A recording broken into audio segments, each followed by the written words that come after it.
आज हर तरफ एआई की चर्चा है। ऐसा लगता है जैसे ये रातों रात आ गया हो। पर सच तो ये है कि आज की इस एआई क्रांति के पीछे दशकों के उतार चढ़ाव, उम्मीदों और नाकामियों का एक लंबा सफर छिपा है। तो चलिए आज इसी दिलचस्प इतिहास को समझते हैं। हाँ, लगता तो यही है कि एआई टूल्स एकदम से आ गए, है ना? पर सच तो यह है कि आर्टिफिशियल बीइंग्स बनाने का सपना वो तो बहुत बहुत पुराना है। ये सपना कहाँ कहाँ नहीं था। प्राचीन ग्रीक कहानियों में देखिए, वहाँ कांसे का एक गार्डियन था, टालोस। फिर मध्य युग में मिट्टी से बने गोलेम की कहानियां थी। और तो और, ये जो रोबोट शब्द हम आज इस्तेमाल करते हैं, ये भी 1921 के एक नाटक से आया है।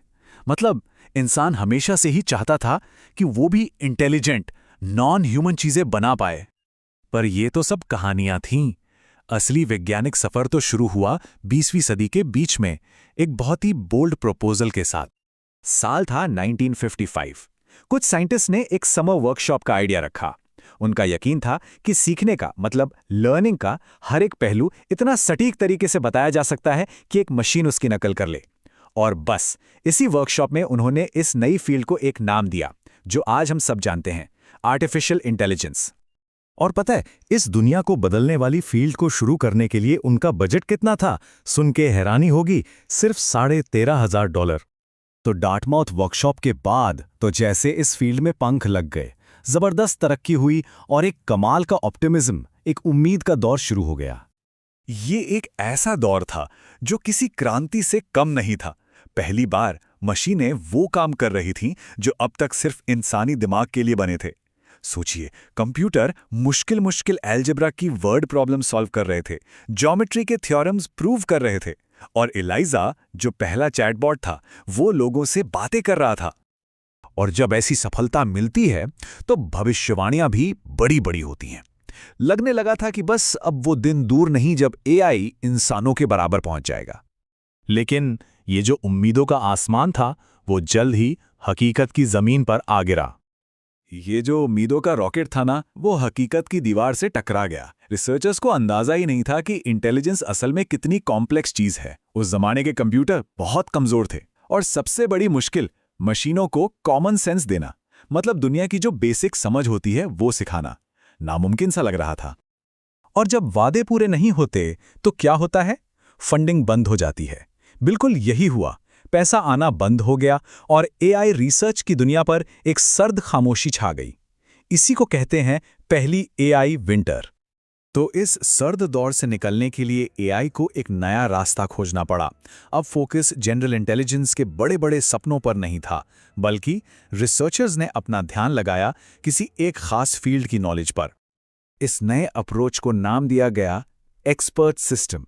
इसका मकसद पूरे इंसानी दिमाग को कॉपी करना नहीं था, नहीं, बल्कि सिर्फ किसी एक फील्ड के एक्सपर्ट की नॉलेज को कॉपी करना था। और जानते हैं क्या?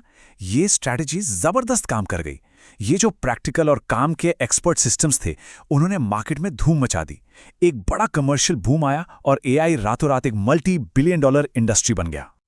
लेकिन इतिहास खुद को दोहराता है ना? ये बूम भी एक बुलबुला ही साबित हुआ, और 1980s के आखिर तक आते आते ये बुलबुला भी फूटने लगा। और इसके पीछे कई वजहें थीं। एक तो एआई के लिए जो खास महंगे हार्डवेयर थे वो बेकार हो गए, क्योंकि सस्ते डेस्कटॉप पीसी ही पावरफुल हो गए थे। दूसरा, ये जो एक्सपर्ट सिस्टम्स थे, उनको मेंटेन करना, अपडेट करना बहुत बहुत महंगा और मुश्किल था। और फिर जापान जैसे देशों के बड़े बड़े सरकारी प्रोजेक्ट्स भी फेल हो गए।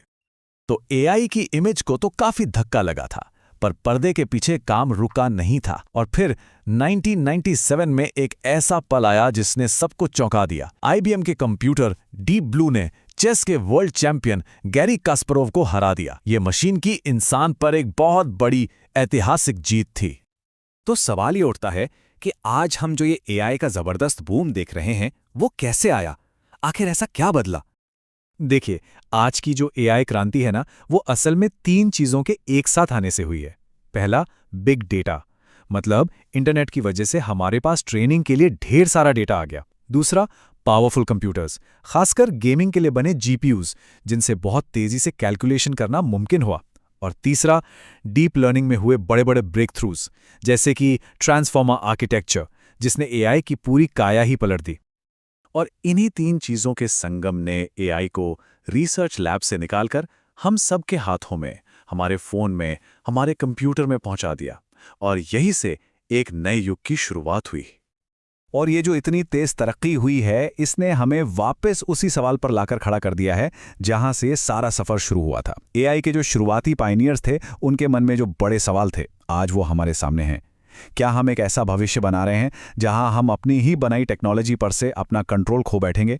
इसका जवाब शायद आने वाला वक्त ही देगा।